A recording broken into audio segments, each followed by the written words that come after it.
और ये तस्वीरें देखिए, वित्त मंत्री बाहर आ चुकी है वित्त मंत्रालय के, उनके हाथ में वही लाल टैब जो पिछले साल आपने देखा था, और दोनों वित्त राज्य मंत्री उनके इर्द गिर्द दिखाई दे रहे हैं। ये दरअसल वही फोटो अपॉर्चुनिटी है जो आज पूरे दिन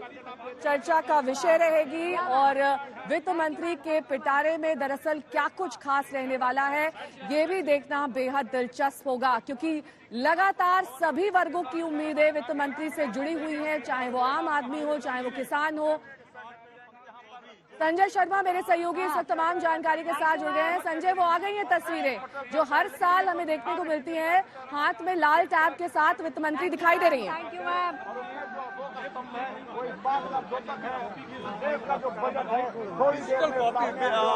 बजट को लेकर के देखिए, सामने लाल साड़ी में लाल रंग की डिजिटल थैंक यू मैम। और यहाँ से बस निकलने वर्ष का चुनावी वर्ष के ठीक पहले का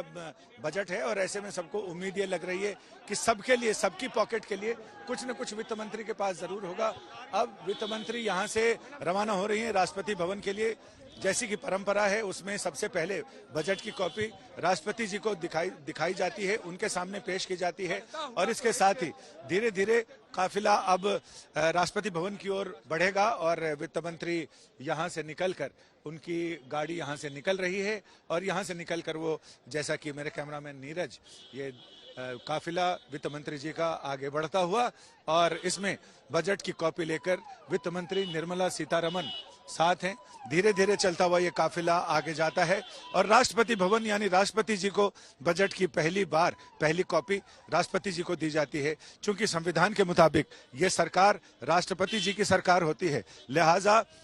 ये पहली कॉपी यहाँ देने के बाद फिर वित्त मंत्री संसद भवन आएंगी। संसद भवन में कैबिनेट की बैठक होती है, कैबिनेट बजट को अपनी मंजूरी देती है, और कैबिनेट की मंजूरी के बाद फिर सारे लोग,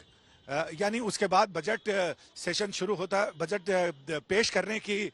कवायद शुरू होती है। इसके बाद सदन के पटल पर बजट का पूरा भाषण वित्त मंत्री पढ़ते हैं, और इसके बाद सदन की कार्रवाई उस दिन के लिए स्थगित हो जाती है। ये परंपरा है, यानी राष्ट्रपति भवन में काफिला वित्त मंत्री का गुजरता हुआ, जहां बजट की पहली प्रति या बजट का सबसे पहले राष्ट्रपति जी को जानकारी दी जाती है कि सरकार ने ये बजट बनाया है, और इसके बाद फिर बजट भाषण से लोगों को उम्मीदें ये हैं कि अगले साल चुनाव है, सरकार अपने दूसरे कार्यकाल का अंतिम पूर्ण बजट पेश कर रही है 2024 में, तो पूरक बजट पेश होगा, जिसमें चुनाव तक के रोजाना के खर्चे और आय व्यय का ब्यौरा दिया जाएगा सदन को, और उससे सदन से मंजूरी ली जाएगी। जो परंपरा है उसके मुताबिक बजट सत्र का पहला चरण, जिसमें राष्ट्रपति के अभिभाषण पर धन्यवाद प्रस्ताव पर बहस होती है, और इसके बाद अगले चरण में बजट के प्रावधानों पर चर्चा होती है, फिर बजट पास कर दिया जाता है। जो अभी फिलहाल वित्त मंत्री राष्ट्रपति जी के पास गई हैं, और थोड़ी देर में उनका काफिला वापस इसी रास्ते से जाएगा जो संसद भवन तक वो जाएंगी। संसद भवन में कैबिनेट की मीटिंग होगी, और कैबिनेट की मीटिंग बजट को अपनी फाइनल मंजूरी देगी, और इसके बाद बजट प्रावधान यानी बजट प्रस्ताव वो सदन के सामने रखे जाएंगे, जिसमें वित्त मंत्री बजट प्रस्ताव पढ़ती हैं, और वो बताती हैं, पूरे देश को जानकारी मिलती है कि सरकार कहां से पैसा उगाही करेगी और किन किन योजनाओं पर पैसा खर्च करेगी। तो ये सारी चीजें इसकी है, और बस लोगों को ये उम्मीद है, जो आम सैलरीड वर्ग है हमारे आपके जैसा, उनको ये उम्मीद है कि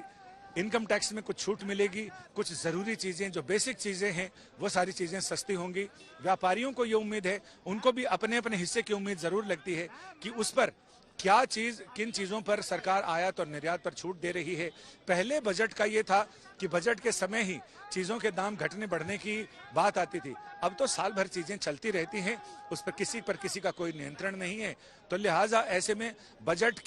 का दायरा थोड़ा सीमित जरूर हुआ है, लेकिन अभी भी उत्सुकता असीमित है, और उत्सुकता को लेकर हमेशा लोगों को यह रहता है कि वित्त मंत्री के इस पिटारे से क्या निकलने वाला है। पहले चमड़े का बैग होता था, लेकिन अब पेपरलेस हो गया है बजट, यानी अब सिर्फ लैपटॉप लेकर वित्त मंत्री जाते हैं, जाती हैं और सदन को उसी के जरिए सारी जानकारी दी जाती है। इस बार से और भी बजट की प्रतियां सब ऑनलाइन कर दी गई हैं ताकि पेड़ों की कम से कम कटाई हो, कागज का इस्तेमाल कम हो और जिससे हम पर्यावरण को बचा सकें। यानी एक बड़ा संदेश ये भी है लोगों को सरलता के साथ ही पर्यावरण में विरल होती जा रही ऑक्सीजन को भी कैसे बचाया जाए, कैसे पूरे पर्यावरण को बचाया जाए, ये चिंता भी इस कदम में दिखाई पड़ती है। जी।